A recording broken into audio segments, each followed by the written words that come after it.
Fortnite, Apex Legends, Call of Duty. For those who don't know, those are the 3 games that were fighting for #1 place in the online gaming community in like 2020 or somewhere around there. Kind of forgot. But nowadays, I actually wondered to myself, what happened? Now, the games I'm gonna mention in this video is not exactly dead, but games that are no longer at their peak. And I guess I kinda came to two conclusions that go into like a whole tree of things that like the roots and anyway. And that is updates, or at least what the developers choose to do with the game. And the two biggest things that I've noticed is lack of updates and too many updates. Now, for perfect examples for lack of updates is Lethal Company. Now, for those who don't know what Lethal Company is, it was a horror game that at launch around 2023 blew up, and it was fantastic. I never played it, but from what I saw, it was a really, really good game, but it didn't stay very popular for long. Why? Well, simply because the developers didn't do anything with it.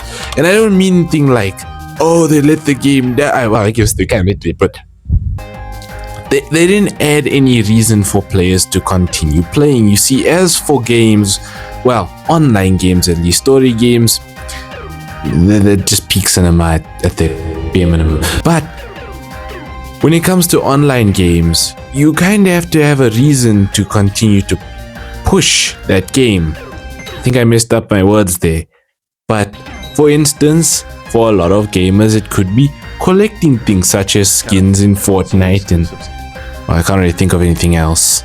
And a game that would perfectly represent too many updates, and this might be a bit of a snipe, is Brawl Stars. Now, for those who don't know what Brawl Stars is, it is a mobile game that is basically like a, I don't even know what to call, like third person shooter, which at its peak was, there was tons of people playing it, but as the developers, they didn't just leave it. While it was at its peak, they constantly added more and more and more of something that the people weren't really asking for. Now, as a Brawl Stars player myself, I will say that those updates, for me, they didn't really ruin the game, but it changed a lot. If you are a person who played Brawl Stars back in 2020, my main memories of gaming is 2020 for some reason. Let's not talk about that. But if you go back in, if you stop playing around that time and you come back now, it's basically going to be a completely different game. Personally, I won't say it's a bad thing, but I also won't say it's a good thing, because I think that is what made the game kind of fall off of its peak.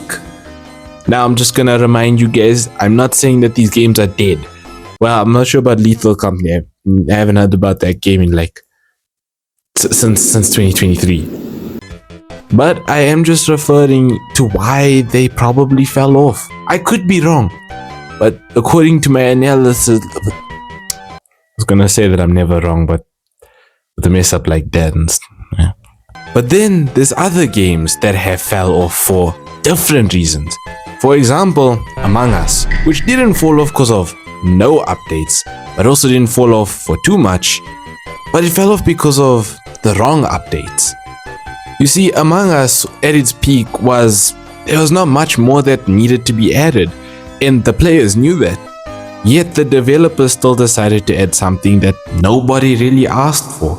Or, well, I guess you could also say it goes more towards lack of updates, surprisingly, even though there was an update that it's very complicated when you get into certain games.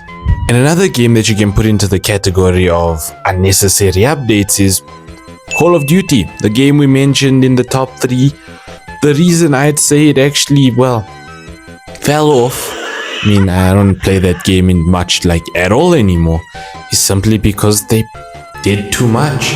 The game was already at a point of peak cinema. But the developers decide to add new guns, collaborations, new maps, new events nobody really asked for. Now obviously I do understand the sheer fact that you'll never know until you try. And it's obviously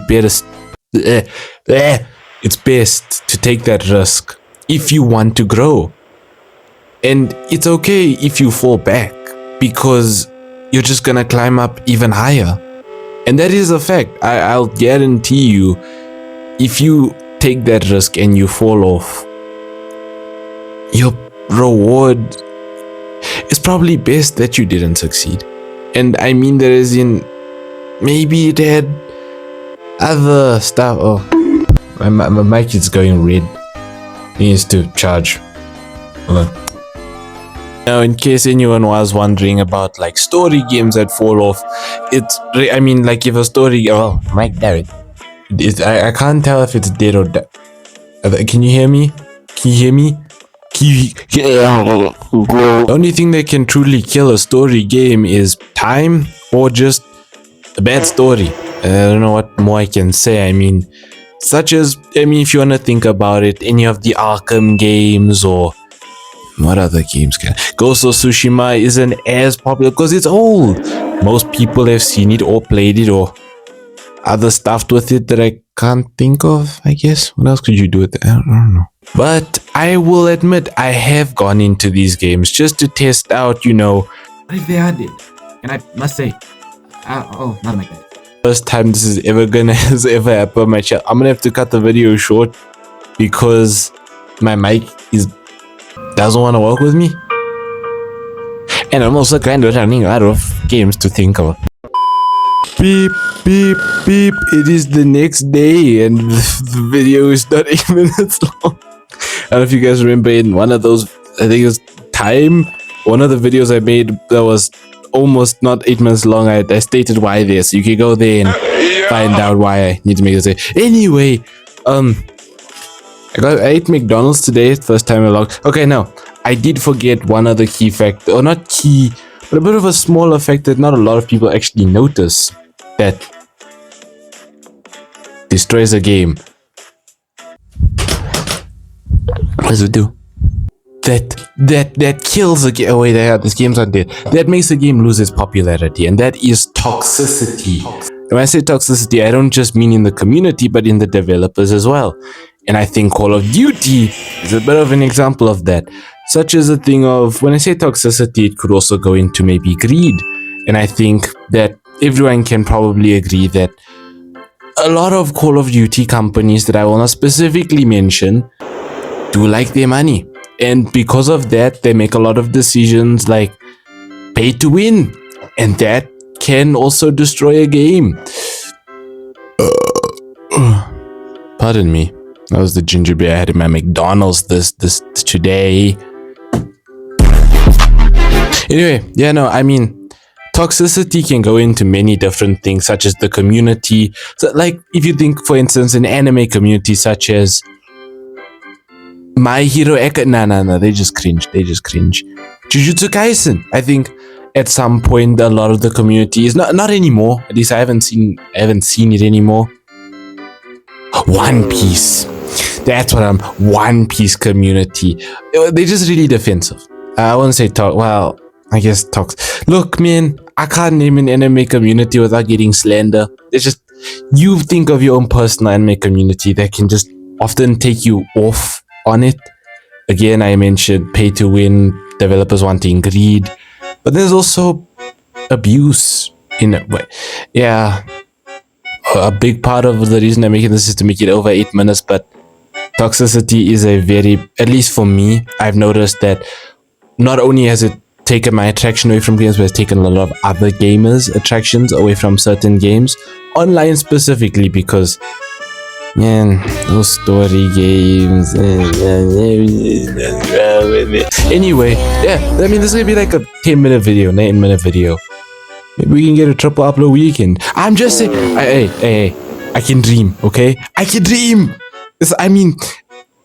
Think of it like this. My triple upload weekend is if Corey Kenshin could post once every 3 months. I'm just...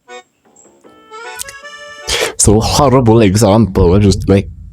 yeah, we're gonna hop over because I already said goodbye in yesterday's video, so we're gonna say good. I'm just gonna hop over to yesterday. Let's go to yesterday.